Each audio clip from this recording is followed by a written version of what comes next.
Hello everyone, welcome back to our channel. In this video, I will guide you through how to add Kik application on your device. For that, first of all, open App Store on your device. Then at the bottom right corner, you will see searching gear icon. Tap on it. Now on the top, search for Kik. Then find the app labeled with Kik Messaging and Chat app and tap on it. There you will see download button or get button. Tap on that.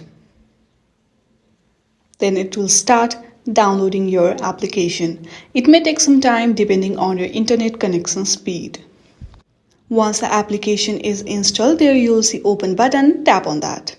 And that was it. You have successfully added Kik application on your device.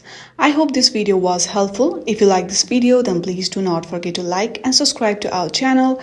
Thank you for watching.